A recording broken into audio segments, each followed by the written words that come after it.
नमस्कार. आजच्या कार्यक्रमाला उपस्थित असणारे आपणा सर्वांचं उत्कर्ष मंडळातर्फे मी स्वागत करते. 6 डिसेंबर 1964 रोजी मंडळाची स्थापना झाली आणि गेली 50-52 वर्ष मंडळातर्फे चांगल्या माहितीपूर्ण अभ्यासपूर्ण व्याख्यानांचं आयोजन आपण नियमितपणे करत आलो आहोत. फक्त काय झालं की अत्यंत त्रासदायक, दुःखद आणि अभूतपूर्व अशा कोरोनाच्या महामारीमुळे गेल्या वर्षी मात्र या उपक्रमात खंड पडला. परंतु त्यातूनही मार्ग काढला पाहिजे या इच्छेने मंडळाच्या कार्यकारिणीतील सभासदांनी पुढाकार घेऊन मंडळाची वेबसाईट तयार केली आणि यूट्यूब आणि फेसबुक या माध्यमांमध्येही मंडळाने आपलं अस्तित्व निर्माण केलं. मार्च 2021मध्ये तयार केलेल्या या माध्यमांमार्फतच आपण आज या आभासी कार्यक्रमात भेटतो आहोत.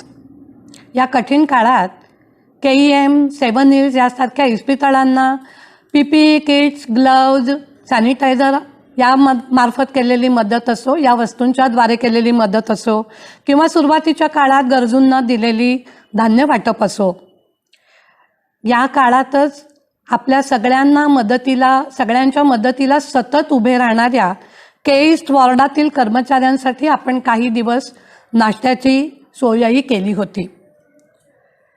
या सगळ्या गोष्टींमार्फत आपण आपलं अस्तित्व टिकवून ठेवलंच होतं. पण त्याचबरोबर यापुढे आपण जेव्हा आता निर्बंध शिथिल होत आहेत तेव्हा आपले नेहमीचे उपक्रमही सुरू करायचा विचार करतोय. त्याप्रमाणे आपलं फिजिओथेरपी सेंटर सुरू झालं आहे. योगासनाचे वर्गही पुढच्या महिन्यापासून सुरू होतील. आणि तरीसुद्धा या आभासी माध्यमावरही आपण निरनिराळे कार्यक्रम सादर करत आपल्या सर्वांशी संपर्कात राहणारच आहोत. पुढे होणाऱ्या विविध कार्यक्रमांविषयीची माहिती आपल्याला वेळोवेळी पुरवली जाईल. आता आपण आजच्या कार्यक्रमाकडे वळूया. आज स्त्रियांचे वारसा आणि मालमत्ता हक्क यासारख्या अत्यंत महत्त्वाच्या, जिव्हाळ्याच्या, पण तरीही ज्याच्यावर जास्त बोललं गेलं नाही अशा विषयावर आपल्याशी संवाद साधायला सौ बागेश्री योगेन परीख या उत्तम वक्त्या आपल्याला लाभलेल्या आहेत. आपल्यापैकी काहींना त्यांची ओळख बागेश्री सदाशिव धुरंदर म्हणूनही परिचित असेल. बागेश्रीताईंचं शालेय आणि महाविद्यालयीन शिक्षण हे पार्ल्यातच झालं. त्यानंतर TISS म्हणजे Tata institute of social sciences या संस्थेतून त्यांनी सोशल वर्क म्हणजे सामाजिक कार्य या विषयात पदव्युत्तर शिक्षण घेतलं. त्यानंतर गव्हर्नमेंट लॉ कॉलेजमधून त्यांनी कायद्याचीही पदवी घेतली. 1980 साली त्यांनी मुंबईच्या सिटी सिव्हिल कोर्टात टाटा इन्स्टिट्यूटच्या प्रायोगिक प्रकल्पावर विवाह समुपदेशनाची सुरुवात केली. प्रशिक्षित समाजसेवकांनी न्यायदानाच्या क्षेत्रात टाकलेलं हे पहिलं पाऊल होतं आणि त्याकरता विवाह समुपदेशनाच्या क्षेत्रात सुरुवातीच्या काळात पायोनियर म्हणून काम करण्याचा बहुमान त्यांना प्राप्त झालेला आहे. 1980 ते 87 या काळात त्यांनी या हुद्द्यावर काम केलं आणि 1987 ते 95 या काळात कुटुंब न्यायालयात मुख्य समुपदेशक म्हणून त्यांनी काम केलेलं आहे. 1995 मुंबईच्या कुटुंब न्यायालयात न्यायाधीश म्हणून त्यांची नेमणूक झाली आणि 12 वर्ष म्हणजे तब्बल 1 तप त्यांनी न्यायदानाचं महत्त्वाचं काम केलेलं आहे. 2007 त्यांनी निवृत्ती स्वीकारली आहे. निवृत्ती स्वीकारली असली तरी त्या कार्यरत आहेतच. न्यायालयीन अनुभवांवर आधारित त्यांच्या सहकारी प्रतिभा घिवाला यांच्याबरोबर समस्या साहचर्याच्या हे त्यांचं पुस्तक प्रकाशित झालेलं आहे. तसंच शोभा बोंद्रे संपादित संसारगाथा या पुस्तकात काही मोजक्या अनुभवांमार्फत त्यांनी रेशीम गाठी उकलून दाखवलेल्या आहेत. प्रभू तरुण मासिक असो किंवा लोकसत्तेच्या चतुरंग पुरवणीचा विषय असो, त्यांच्या कथा तिथून नियमितपणे प्रकाशित झालेल्या आहेत. बापनू घर या स्त्रियांच्या संस्थेत सामाजिक कार्यकर्ता म्हणून आपल्या करिअरची त्यांनी सुरुवात केली आणि विशेष म्हणजे निवृत्तीनंतर त्याच संस्थेत कार्यकारिणी सदस्य म्हणूनही त्यांनी काम केलेलं आहे.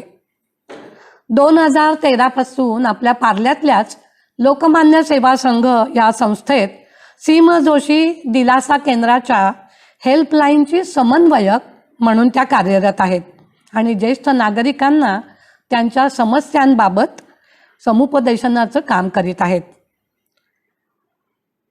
भाग्यश्रीताईंनी 12 वर्ष शास्त्रीय संगीताचं शिक्षण घेतलेलं आहे. चित्रकला आणि शिल्पकला हे छंद त्यांनी जोपासलेले आहेत. त्या स्वतः गणपतीच्या मूर्ती बनवतात आणि मुलांसाठी गणपती कार्यशाळा घेतात. विलेपार्ल्यात 2014 साली चित्र, शिल्प आणि रांगोळी या तीनही माध्यमातून त्यांचं एकल प्रदर्शनही भरवण्यात आलं होतं. अशा बहुआयामी व्यक्तित्वाच्या भाग्यश्रीताईंकडून आपण आज स्त्रियांच्या संदर्भात वारसा आणि हक्क या मालमत्ता हक्कांविषयी माहिती जाणून घेणार आहोत. त्या त्यांच्या अनुभवातील काही खास किस्सेही आपल्याला ऐकवणार आहेत आणि त्या सगळ्या भाषणामधून आपल्या जाणीव कक्षा नक्की विस्तृत होतील असा मला विश्वास आहे. आपण सगळेच त्यांचा संवाद आपल्याशी कसा होतो ते ऐकायला उत्सुक आहोत. त्यामुळे मी भाग्यश्रीताईंना विनंती करते की त्यांनी आपल्या भाषणाला सुरुवात करावी. धन्यवाद. नमस्कार.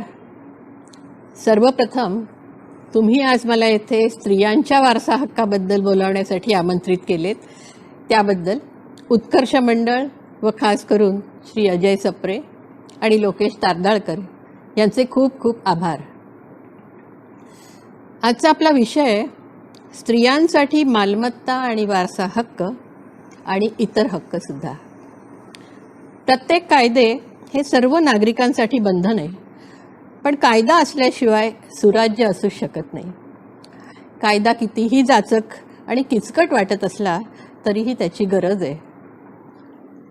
बऱ्याच जणांना, विशेषतः स्त्रियांना माहीतच नसतं की आपल्याला काही हक्क व अधिकार आहेत आणि हे सर्व हक्क आपल्या जवळच्या नातेवाईकांविरुद्ध म्हणजे वडील, भाऊ, पती ह्यांच्या विरुद्ध मागायचे असल्याने स्त्रियांच्या मानसिकतेचा विचार केल्यास असं दिसतं की कायदे माहीत असून सुद्धा ते हक्क मागायला त्या तयार नसतात. पण हे हक्क काय आहेत हे आज आपण जाणून घेणार आहोत. हिंदू धर्मातले कायदे हे सर्वात जुने कायदे आहेत. वेदाचा काळ पाहायला गेलो तर तो जवळजवळ 8,500 वर्षे जुना आहे. हिंदूंचे कायदे वेद, श्रुती, स्मृती, रीतिरिवाज आणि रूढी ह्यामधून आलेले आहेत. हिंदू म्हणजे जैन, बौद्ध, शीख हे सर्व हिंदू संकल्पनेमध्ये मोडतात. प्रत्येक धर्माचे कायदे वेगवेगळे आहेत. मुस्लिम, ख्रिश्चन, पारसी या सगळ्या धर्मामध्ये वारसा हक्कांचे वेगवेगळे कायदे दिसतात. आज आपण मात्र फक्त हिंदू धर्माचेच कायदे पाहणार आहोत. भारतामध्ये राज्यघटना अस्तित्वात येण्याआधी रूढीच्या आधारांवर कायदे केलेले होते. पण हे जे कायदे होते ते स्त्रियांसाठी अन्यायकारक होते. कारण प्रथमपासूनच समाजामध्ये पुरुष प्रधान संस्कृती असल्याने स्त्रियांना एवढा मान दिला जात नव्हता. त्या दुर्लक्षितच होत्या. पण तरीही हे कायदे पाळले जात होते. बहुतेक कुटुंबात एकत्र कुटुंब पद्धती होती. पिढ्यानपिढ्या एकत्र राहायचं, एकत्र एकच धर्म पाळायचे, एकत्र खायचे. कुटुंबातील मुख्य व वयाने सर्वात मोठा असलेला पुरुष त्या कुटुंबाचा कर्ता समजला जायचा. जर कर्ता पुरुषाचे निधन झाले तर त्याच्यानंतर त्याच्या वारसांना म्हणजे त्याच्या भावांना, मुलांना वारसाने मिळणारे हक्क फक्त मिळकतीपुरतेच मर्यादित नव्हते, तर आईवडिलांची जबाबदारी, घरातील सर्वांचा खर्च, मिळकतीची देखभाल, कुटुंबात पिढीजात चालत आलेले धर्मकांड या सर्व जबाबदाऱ्या कायद्याने त्यांच्या वारसांकडे येत असतात आणि त्या सर्व जबाबदाऱ्या वारसांकडून त्या कटाक्षाने पाळल्या जात होत्या. 1955-56 मध्ये विधिमंडळाने हिंदू कोड बिल मंजूर केले आणि खालील 4 कायदे संग्रहित म्हणजे कोडिफाय केले. ते कायदे होते: हिंदू विवाह कायदा, हिंदू वारसा हक्क म्हणजे हिंदू सक्सेशन ॲक्ट, हिंदू दत्तक विधान आणि पालकत्व कायदा आणि दत्तक विधान किंवा पोषणाचा कायदा. हिंदू विवाह कायद्याने द्विभार्या प्रतिबंधक कायदा आला त्याआधी पुरुषाला कितीही बायका करण्याची परवानगी होती ती बंद झाली. हिंदू पालकत्व ह्या कायद्यामुळे अज्ञान मुलांचं पालकत्व जे आत्तापर्यंत वडिलांकडे दिलेलं गेलं होतं ते आता आईला सुद्धा मिळायला लागलं. अशा बऱ्याच सुधारणा हिंदू स्त्रियांच्या हिताच्या दृष्टीने केल्या गेल्या. आता संपत्ती पाहूया. संपत्ती ही 2 प्रकारची असते. एक वडिलोपार्जित संपत्ती म्हणजे ज्याला ॲन्सेस्ट्रल प्रॉपर्टी म्हटलं जातं, आणि दुसरी स्वकष्टार्जित संपत्ती. 1956च्या कायद्यात स्त्रीला वडिलोपार्जित संपत्तीत मुलांसारखे हक्क मिळत नव्हते. मुलांना मात्र वडिलोपार्जित मिळकत किंवा प्रॉपर्टीमध्ये अगदी मुलगा जन्मल्यापासून वारसा हक्क प्रस्थापित होत होते. वडिलोपार्जित मिळकतीत मुलगा, वडील, वडिलांचे वडील अशा 3 पिढ्यांना ते हक्क मिळायचे. त्यांना वाटपाचा अधिकार पण होता, पण मुलींना, बायकोला, आईला तो अधिकार नव्हता. वडिलांच्या स्वकष्टार्जित मिळकतीमध्ये मुलीला हक्क मिळत होता, पण वडिलोपार्जित प्रॉपर्टीमध्ये तो हक्क मुलींना 1956च्या कायद्यानंतर सुद्धा मिळत नव्हता. या कायद्यात प्रथम 1994मध्ये दुरुस्ती झाली आणि त्यायोगे मुलीला वडिलांच्या प्रॉपर्टीच्या वाटपात मुलासारखाच सहदायिकेचा हक्क म्हणजे कोपार्सनरी राईट्स मिळाला.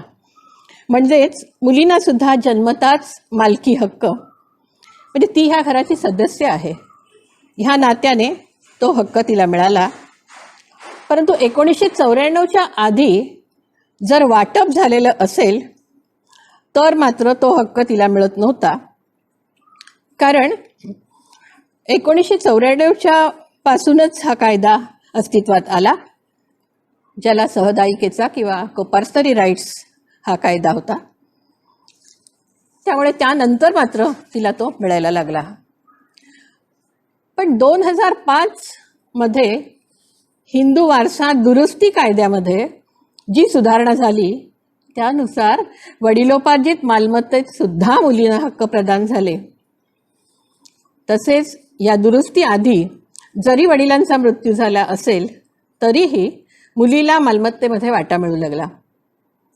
सुप्रीम कोर्टाचे न्यायमूर्ती अरुण मिश्रांचा हा निकाल आहे. हिंदू वारसा दुरुस्ती अधिनियम 2005 ह्याला खरंच अनन्यसाधारण असं महत्त्व अशासाठी आहे की 2005 साली जेव्हा हा कायदा अस्तित्वात आला त्यावेळी वडील हयात असोत वा नसोत मुलींना त्यांच्या संपत्तीत मुलाप्रमाणेच समान वाटा मिळणार असा न्याय सुप्रीम कोर्टाने दिला. त्यात पुढे असंही म्हटले की 9 सप्टेंबर 2000 रोजी हयात असलेल्या सर्व मुलींना सुधारित कायद्याचे अधिकार लागू होतील. संबंधित मुलीचा जन्म कधी झाला याने फरक पडणार नाही. राज्यघटनेत फक्त स्त्री पुरुषांना समान हक्क मिळावेत एवढंच म्हटलेलं आहे. पण 2005च्या दुरुस्तीनंतर मुलाला आणि मुलीला इक्वल राईट्स दिले गेले. फक्त 2005च्या कायदा दुरुस्तीनंतर 20 डिसेंबर 2000च्या आधी वडिलांच्या प्रॉपर्टीचं जर वाटप झालं असेल तर ती मुलगी तो हक्क मागू शकत नव्हती, कारण झालेलं वाटप ती रिओपन करू शकत नव्हती. हे सांगताना मला आता एक केस सांगावीशी वाटते. माझ्याकडे अशी एक केस आली होती की जिथे सगळीची वडील वारलेले होते. ह्या मुलीचे लग्न झालं होतं, चांगल्या घरामध्ये तिचं लग्न झालं होतं. नवरा जो होता तो आर्किटेक्ट होता, ती स्वतः बँकेमध्ये नोकरी करणारी होती. आणि हा कायदा अस्तित्वात आल्यानंतर नवरा म्हणायला लागला की तुला तुझा हक्क मिळाला पाहिजे, तू भावाकडून जी वडिलांची प्रॉपर्टी आहे त्याच्यामध्ये अर्धा हिस्सा माग. मुलीला थोडंसं ते कठीण दिलं ॲक्सेप्ट करायला. ती म्हणाली की अहो माझे रिलेशन्स इतके चांगले आहेत भावाबरोबर, आईबरोबर, मी हा हक्क मागणार नाही. मला ऑलरेडी त्यांनी खूप सगळं दिलेलं आहे, पण पती ते ऐकून घ्यायला तयार नव्हता. त्यांनी खूप इन्सिस्टच केलं की जर तुला हा हक्क मिळाला नाही तर मी तुला माझ्या घरात येऊन देणार नाही. फार कठीण होतं ॲक्सेप्ट करणं त्या बाईला सुद्धा, कारण एवढ्याशा कारणावरून ते लग्न तुटणार होतं.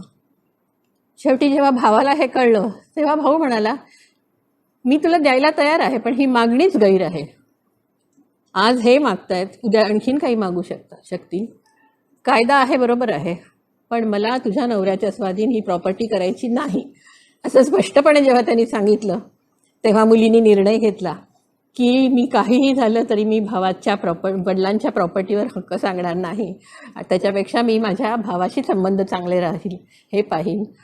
आणि भाऊ म्हणाला, मी तुला जन्मभर पोसायला तयार आहे, पण ही वाटणी वगैरे तू मागू नकोस. कोणाचं बरोबर कोणाचं चूक खरंच ठरवणंच कठीण आहे, पण शेवटी तिने घटस्फोट घेतला परंतु हक्क मागितला नाही. अशी ही माझ्याच कोर्टात झालेली केस आहे. स्त्रीला किंवा मुलीला वारसा हक्क हा जन्मताच मिळालेला असल्याने मुलीने आंतरजातीय विवाह जरी केला असला तरी तिचा हक्क वडिलोपार्जित मिळकतीत मिळतो. वडिलांच्या स्वकष्टार्जित प्रॉपर्टीमध्ये मात्र वडिलांचे वैयक्तिक अधिकार असतात. त्याच्यामुळे असं झालेलं आहे की आता आपण मृत्यूपत्रातली तरतूद बघूया. वडिलांनी जर मृत्यूपत्र केलं असेल व त्यामध्ये जर त्यांनी मुलीला काहीच हिस्सा ठेवला नाही तर मात्र मुलीला वारसा हक्क असूनही तिला तो मिळत नाही. जर वडिलांनी मृत्यूपत्र केलेलं नसेल तर मात्र त्यांच्या पश्चात त्यांची जी प्रॉपर्टी आहे म्हणजे स्थावर आणि जंगम ही जी मालमत्ता ही त्या पुरुषाची आई, बायको, मुलगा, मुलगी यामध्ये समप्रमाणात वाटली जाते.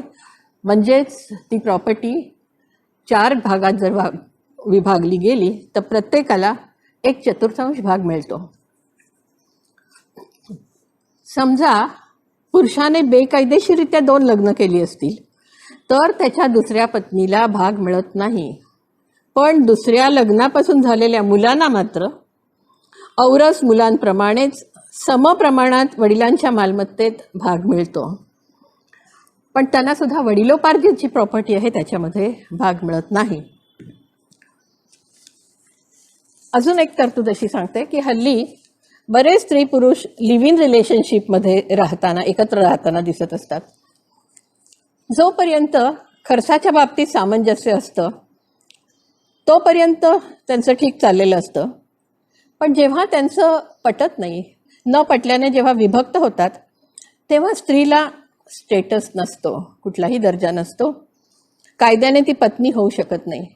त्यामुळे पुरुषाच्या मिळकतीवर तिचा हक्क नसतो, परंतु तिला उदरनिर्वाहासाठी व वैद्यकीय खर्चासाठी ही जोडीदाराकडे हक्क मागू शकते आणि तो तिचा अधिकार म्हणून तिला खर्च दिला जातो.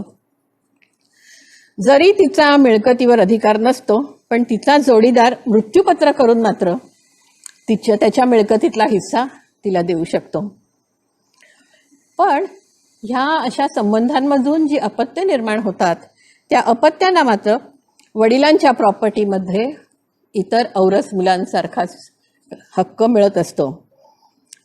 हा जो हक्क स्त्रीला जो दिला गेलेला आहे मेंटेनन्सचा, तो पूर्वी नव्हता, पण सध्या protection of women from domestic violence 2005 हा जो नवीन कायदा आलेला आहे त्या ॲक्टखाली तिला मेंटेनन्स मागता येतो.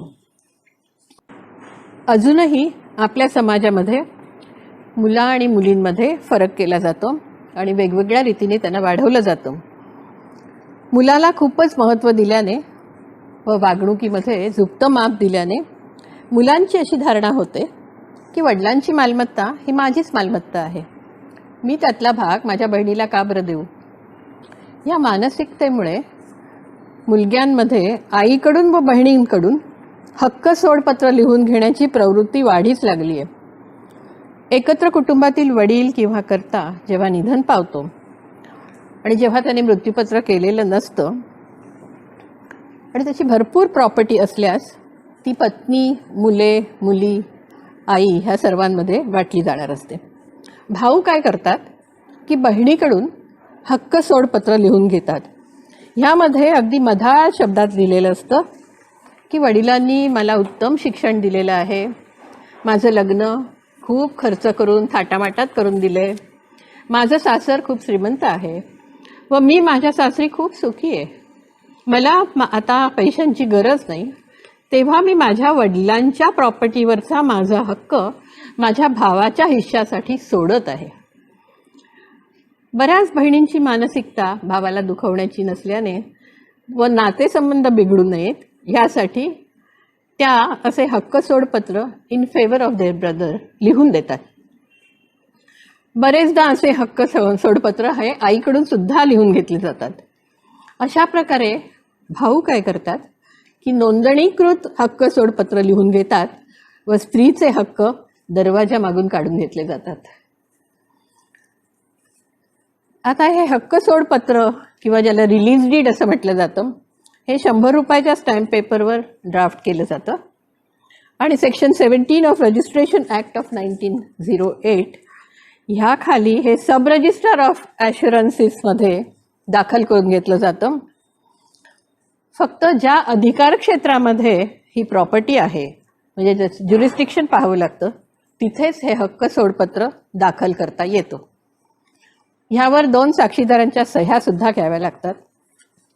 हे हक्क सोडपत्र एकदा रजिस्टर केल्यानंतर सहसा बदलता येत नाही, परंतु ते पत्र जर जबरदस्तीने तुमच्याकडून लिहून घेतलं असेल तर कोर्टामध्ये याचिका दाखल करून ते रद्दबादल किंवा रिव्होक करता येतं, पण ते तसं सिद्ध करावं लागतं.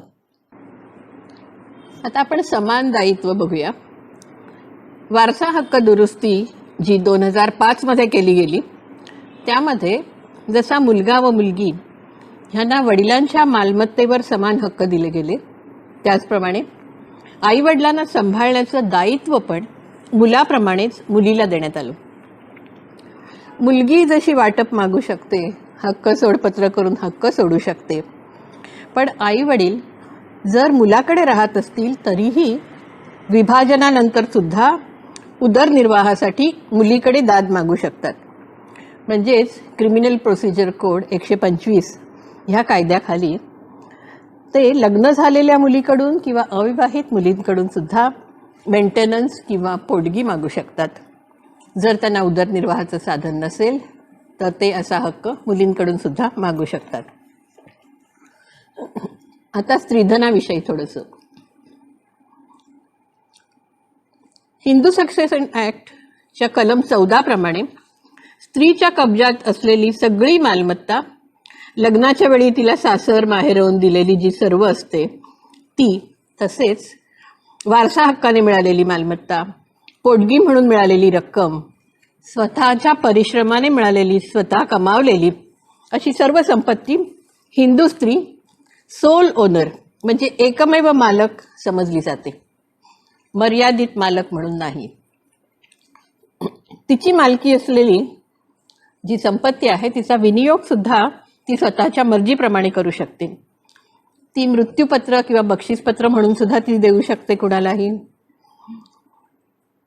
त्याचप्रमाणे तिने तिच्या प्रॉपर्टीचं किंवा तिच्या मालमत्तेचं काय करावं ह्याचे संपूर्ण अधिकार कायद्याने स्त्रीकडे दिलेले आहेत. परंतु स्त्रीने जर मृत्यूपत्र बनवलेलं नसेल तर तिच्या मृत्यूनंतर वारसांना तिची संपत्ती कलम 15 आणि 16 प्रमाणे मिळते, ज्यात जे क्लासिफिकेशन आहे त्याप्रमाणे हे वाटप होत असतं. पती, मुले, मुली हे पहिल्या नंबरचे वारसदार असतात, पण त्यातले कुणीही हयात नसल्यास त्यांच्या अपत्यांना ती प्रॉपर्टी मिळते. आणि तेही जर नसले तर स्त्रीच्या आईवडिलांकडे आणि ह्यातील कुणीही नसल्यास तिची संपत्ती सरकार जमा होते.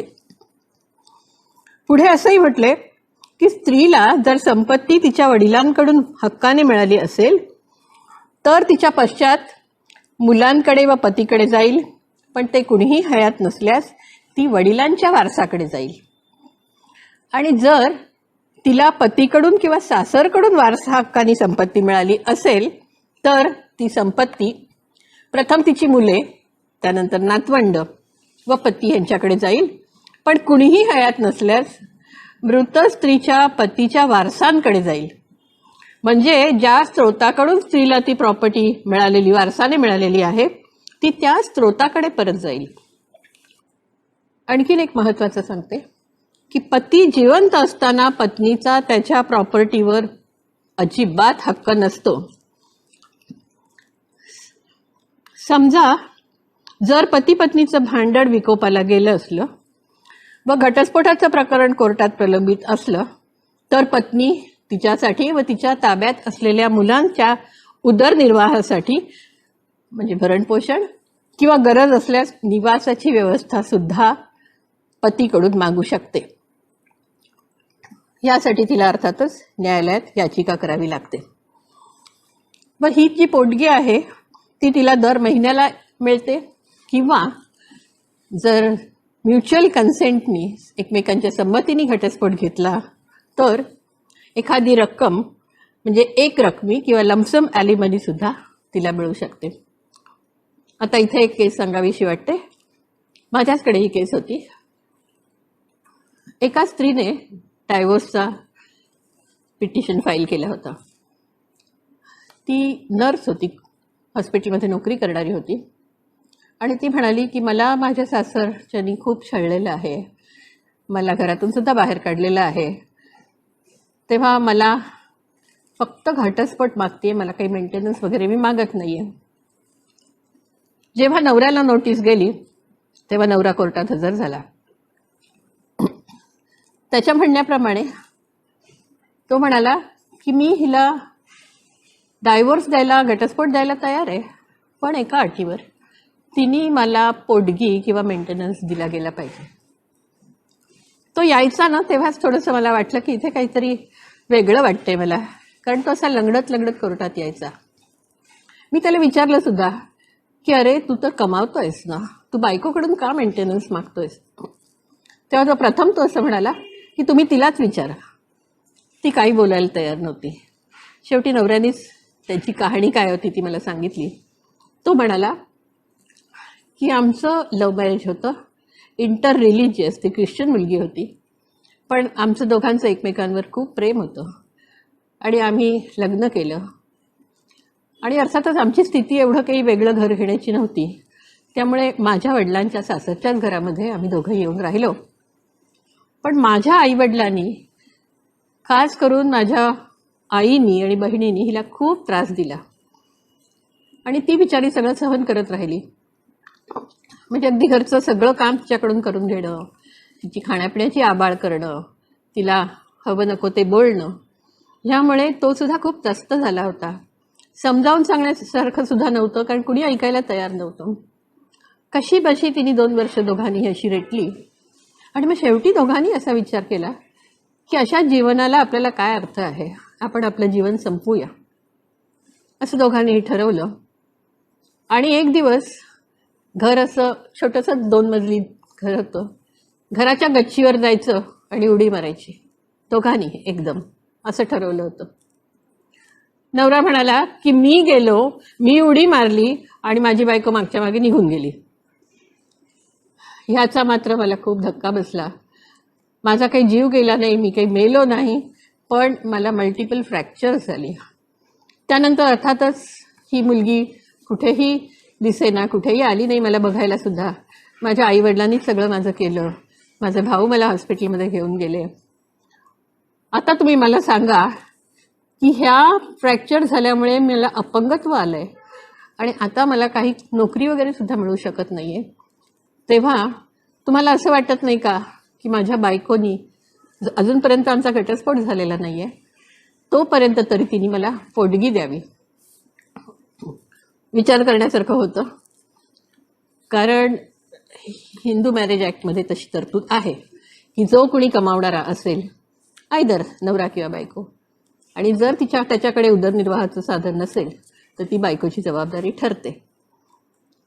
अर्थातच त्या जेव्हा मुलीला विचारलं की तू काही पैसे द्यायला तयार आहेस का, तेव्हा ती स्वतःहून म्हणाली, तिने सगळं कबूल केलं की अगदी खऱ्याच गोष्टी घडलेल्या आहेत, तो जे काही सांगतोय ते सगळं खरं आहे.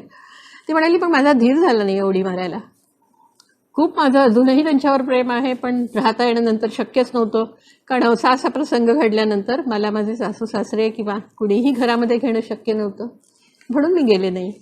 पण तुम्ही म्हणाल तसं मी माझ्या नवऱ्याला पोटगी द्यायला तयार झाली. आणि तिची जी काही थोडीशी सेविंग्ज होती ती तिने सांगितलं की मी काही 30,000 काही जे काही आहे ते मी ह्याला देते. आणि मग अर्थातच आम्हाला काउन्सिलर्सच्या मदतीने त्या माणसासाठी एक अपंगांचा जो टेलिफोन बूथ असतो तो त्याला घेऊन देण्यात आला. आणि अशा तऱ्हेने शेवटी तो तयार झाला की घटस्फोट घ्यावाच लागेल, मी द्यायला तयार आहे आणि ही जे दिलेलं आहे ते मला भरपूर आहे. अशा तऱ्हेने ती केस सॉल्व्ह करावी लागली. तर अशी कधी कधी पण अशी वेळ येते की कोर्टामध्ये फक्त बायकोला आणि मुलालाच पोटगी द्यावी लागत नाही, तर असे जर प्रसंग आले तर कधी कधी नवऱ्याला सुद्धा पोटगी द्यावी लागते.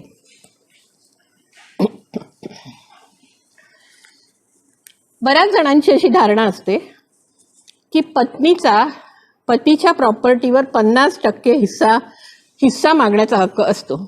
पण ही धारणा पूर्णपणे चुकीची आहे. पतीच्या नावावर प्रॉपर्टी असेल व टायटल त्याच्या एकट्याच्याच नावावर असेल तरीही पत्नीचा त्याच्यावर अधिकार नसतो. तसेच पत्नीच्या एकटीच्या नावावर प्रॉपर्टी असेल तर पतीचा त्यावर अधिकार नसतो. पण पती मृत्यू पावल्यास आणि त्याने मृत्यूपत्र केलेलं नसल्यास त्याची जी संपत्ती आहे ती आधी मी सांगितल्याप्रमाणे मृताची आई, बायको, मुलगा आणि मुलगी ह्या त्यांच्या वारसात समप्रमाणात विभागली जाते.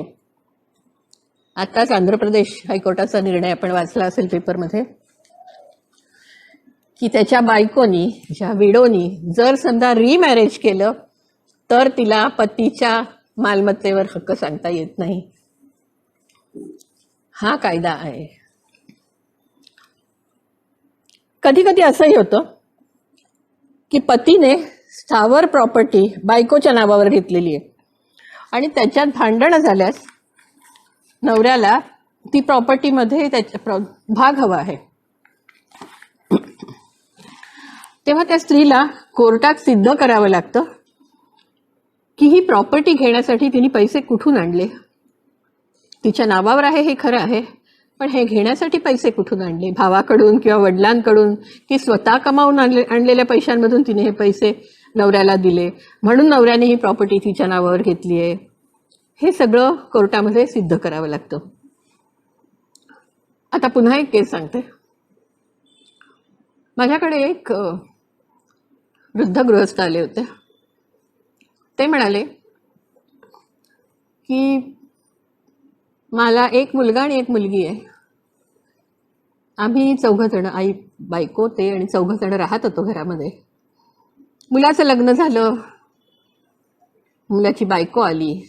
कालांतराने असं झालं की मुलाचं, त्याच्या बायकोचं आणि आमचं सगळ्यांशी पटत नव्हतं. खास करून ह्या भावा बहिणींचं तर अजिबात पटत नव्हतं, कारण मुलीचा स्वभाव थोडा विक्षिप्त आहे. त्यांनी मान्य केलं.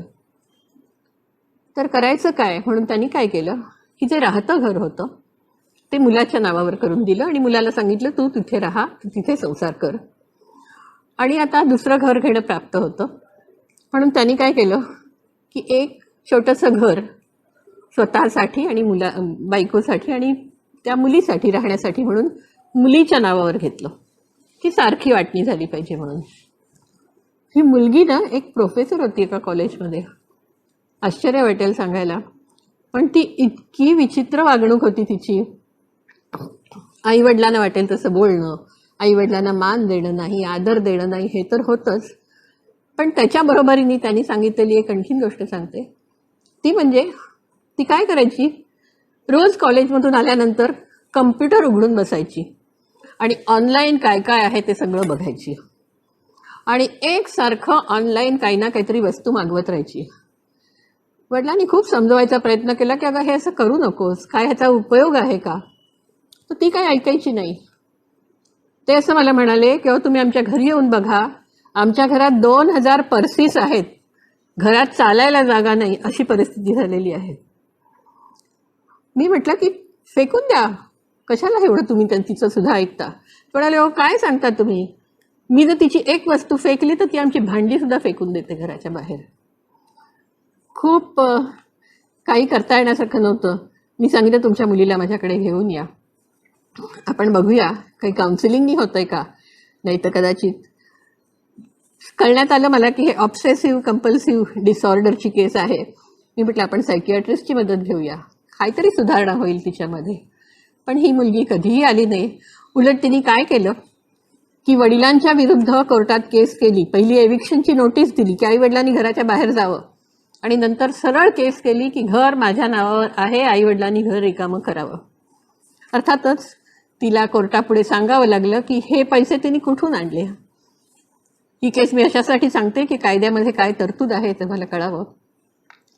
तिला सिद्ध करता आलं नाही, कारण घरासाठी जे पैसे दिले होते ते सगळे वडिलांनी दिलेले होते. फक्त सोयीसाठी म्हणून तिच्या नावावर ते घर घेतलं होतं. पण असं जेव्हा असतं तेव्हा तिला वडिलांकडून ते घर खाली करून घेण्याचा बिलकुल हक्क नव्हता. अर्थातच तिची पिटिशन रिजेक्ट झाली.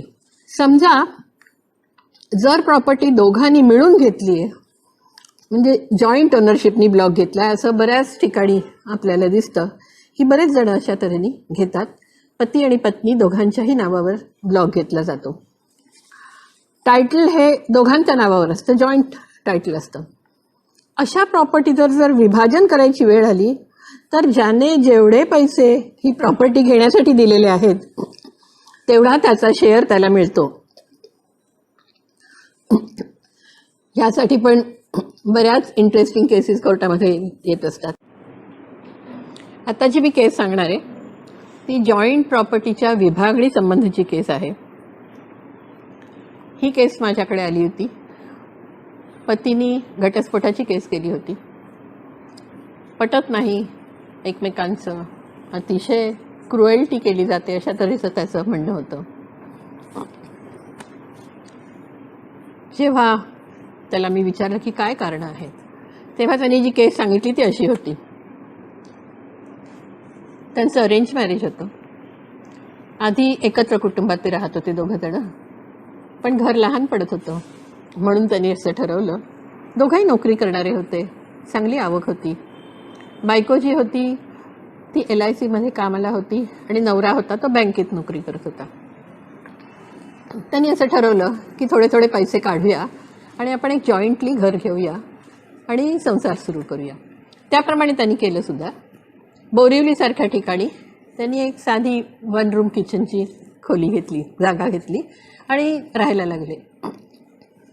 सुरुवातीचे काही दिवस खरंच चांगले गेले, पण त्यानंतर नवऱ्याच्या लक्षात आलं की ही बायको आहे ती अतिशय अस्वच्छ राहते.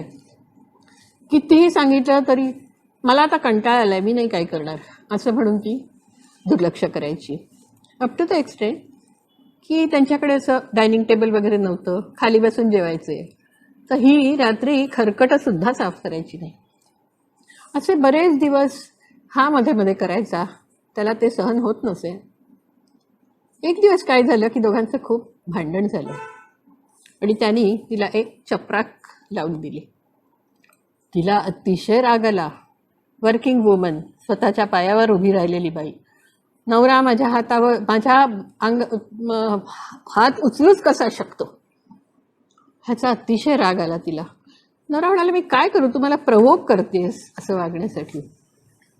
ती म्हणाली, ठीक आहे, मी तुम्हाला आता चांगलं दाखवतेच काय करता येईल ते. आणि ती इतकी रागावली की तिने काय सुरुवात केली की नवऱ्याच्या जेवणामध्ये जास्त मीठ टाकणं, जास्त मिरची टाकणं. त्याला ते सहन होईना. त्याच्या लक्षात आलं की ही मला त्रास देण्याचा प्रयत्न करते.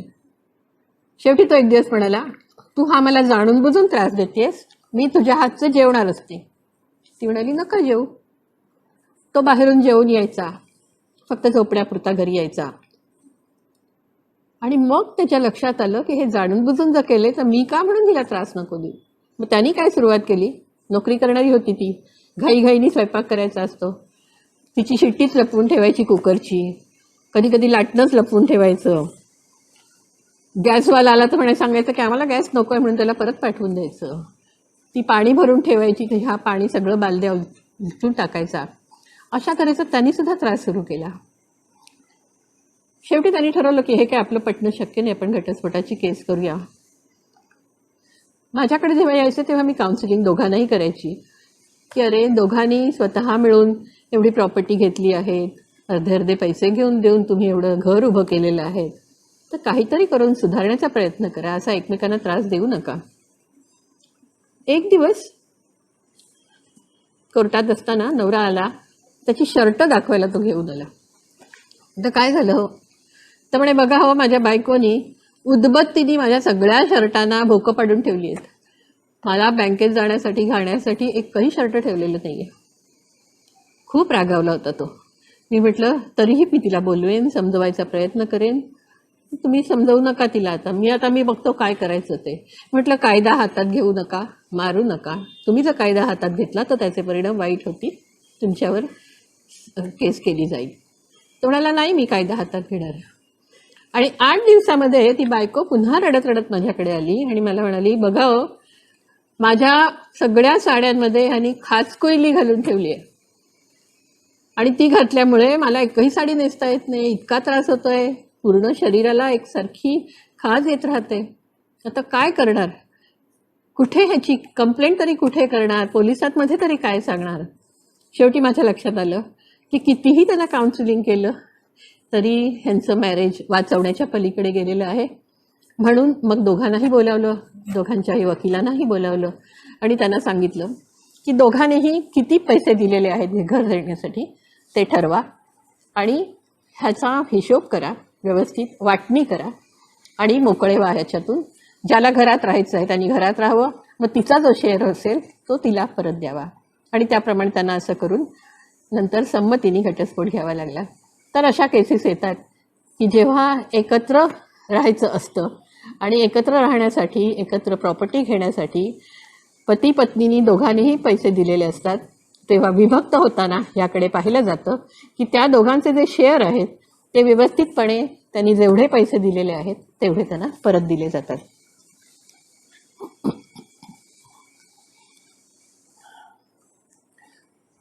पतीचं निधन झाल्यास त्याचा जो हिस्सा आहे तो पत्नीकडे सरळ येत नाही, त्याच्या हिश्श्याचे सुद्धा त्यांच्या वारसात विभागणी होते.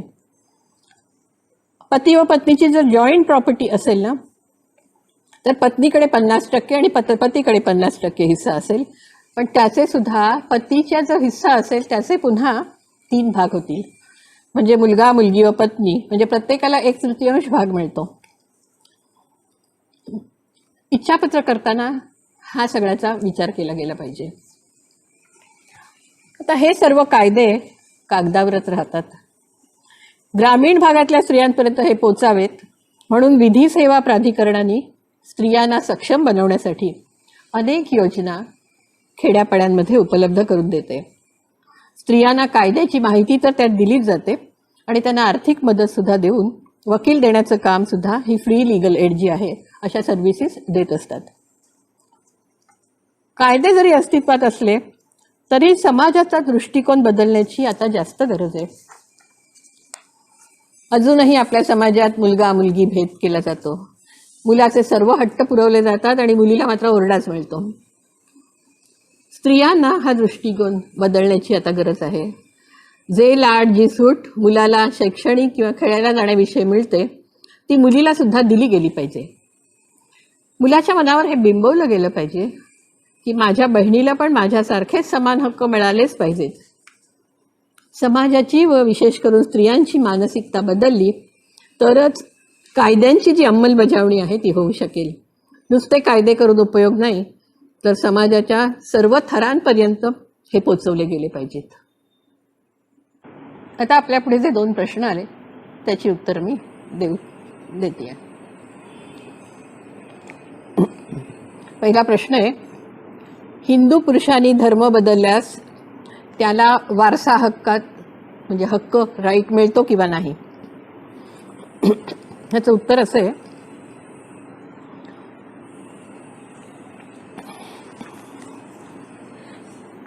पूर्वीच्या काळी असं होतं, सेक्शन 27 नुसार आहे हा, की एखाद्या हिंदू मुलाने जर धर्म बदलला म्हणजे तो मुस्लिम किंवा ख्रिश्चन झाला तर त्याला कोपार्सनरी राईट मिळत नव्हते, म्हणजे वारसा हक्कातून तो बेदखल केला जात होता. इथे एका जुन्या ॲक्टचा मला उल्लेख करावासा वाटतो. ब्रिटिशर्सनी 1850 साली एक कायदा केला होता. त्या कायदा असा होता, caste or religion disabilities removal act असं नाव होतं त्याचं. ब्रिटिशरांची कल्पना बघा काय होती ती. ब्रिटिशर्सनी हिंदूंनी ख्रिश्चन धर्म स्वीकारावा या हेतूने हिंदूंना काहीतरी लालूच दाखवण्यासाठी हा कायदा केला गेला होता. ज्यायोगे हिंदूंनी जर धर्मांतर केलं तरी त्याचे वारसा हक्क शाबूत राहतील. म्हणजे कन्व्हर्टेड हिंदूंना सुद्धा वडिलोपार्जित आणि वडिलांच्या प्रॉपर्टीवर हक्क मिळू शकतील म्हणून हा कायदा केला गेला होता. पण 1956च्या हिंदू सक्सेशन ॲक्टच्या वेळी हा कायदा खारीज किंवा रद्दबादल किंवा रिपील केला गेला. पण त्यानंतर आंध्र प्रदेश हायकोर्टाचं एक जजमेंट दिसतंय, शबाना खान वर्सेस DB सुलोचना अशी ती केस होती. त्यात या जुन्या कायद्याचा विचार करून वारसा हक्कात बदल केले गेले पाहिजेत असं म्हटलेलं आहे. आता त्या जजमेंटनंतर जरी धर्मांतर केलं तरी मुलींना, म्हणजे आंतरधर्मीय लग्न केलं तरीही मुलीला आणि इतर हिंदू मुलींप्रमाणेच वडिलोपार्जित तसंच वडिलांच्या प्रॉपर्टीवर मध्ये सुद्धा हक्क मिळू शकेल असा कायदा आता आलेला आहे. आणि त्यात त्यांनी असं पुढे म्हटलंय की रद्द झालेल्या पुरातन कायद्याचा सुद्धा सुधारणा करण्यावर काही परिणाम जर होत असेल तर तो केला जावा. तर आता हा प्रश्नाचं उत्तर असं आहे की एखाद्या हिंदू पुरुषाने किंवा हिंदू मुलीनी मुस्लिम माणसाशी किंवा ख्रिश्चन माणसाशी जर लग्न केलं तरीसुद्धा तिला वारसा हक्क मिळू शकतो. वडिलोपार्जित आणि वडिलांच्या प्रॉपर्टीमध्ये सुद्धा तिला पूर्ण हक्क मिळतोय. आता दुसरा प्रश्न असा आलेला आहे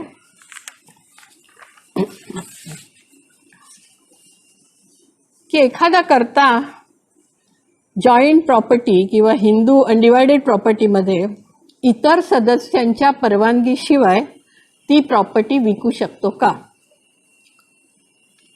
खरं तर हिंदू अनडिवायडेड जॉईंट प्रॉपर्टीच्या कर्ताला कुठलीही प्रॉपर्टी विकण्यासाठी इतर जे पार्टनर्स आहेत, इतर जे सभासद आहेत त्यांच्याकडून नो ऑब्जेक्शन किंवा हक्क सोड परवानगी ही लागतेच.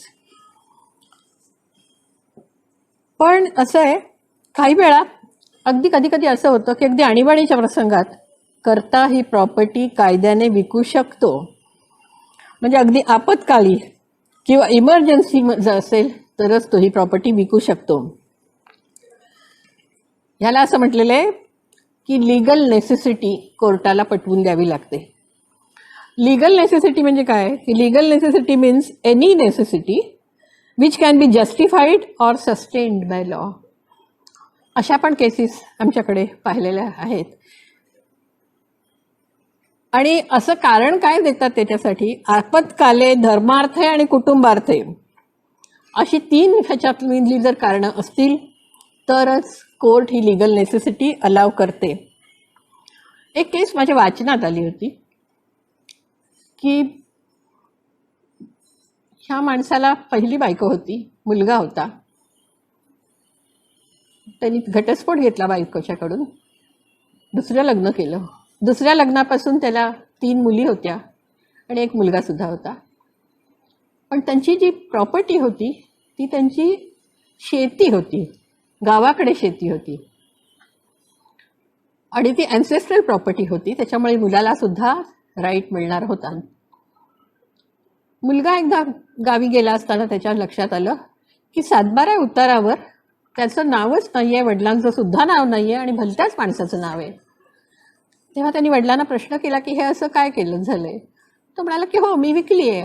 तो म्हणाला की कुटुंबाचा सदस्य आहे मी, कोपार्सनरी राईट्स आहेत त्याचे, तर कसं काय विकलं तुम्ही? तर म्हणे मला गरज होती म्हणून मी प्रॉपर्टी विकली. जेव्हा कोर्टात केस गेली तेव्हा त्यांच्या वकिलांनी ती लिगल नेसेसिटी आहे हे दाखवण्याचा प्रयत्न केला. त्यांचं असं म्हणणं होतं की ह्या माणसाने ही प्रॉपर्टी अशासाठी विकली की त्याच्या ज्या 3 मुली आहेत त्यांच्या लग्नासाठी त्याला पैशाची गरज लागणार होती. जेव्हा सगळी पूर्ण चौकशी केली गेली तेव्हा असं लक्षात आलं की त्या 3ही मुलींची जबाबदारी त्यांच्या मामांकडे दिलेली गेली होती. त्या मुली मामाकडे राहत होत्या, वडिलांकडे राहतसुद्धा नव्हत्या. त्याच्यामुळे हे सगळं त्याचं जे म्हणणं आहे ते खोडून काढावं लागलं. आणि ती काही आपत्कालीन परिस्थिती नव्हती. कशासाठी त्यांनी हा खर्च केला, मुलाला न सांगता केला, ह्याचं एक्सप्लेनेशन तो कोर्टाला देऊ शकला नाही. असं या केसचा निकाल त्यांनी शेवटी दिलेला आहे. तर असा करता जो आहे तो प्रॉपर्टी सदस्यांच्या परवानगीशिवाय प्रॉपर्टी विकू शकत नाही. पण लिगल नेसेसिटी जर त्यांनी कोर्टामध्ये सिद्ध केली तर फक्त तो ही प्रॉपर्टी विकू शकतो.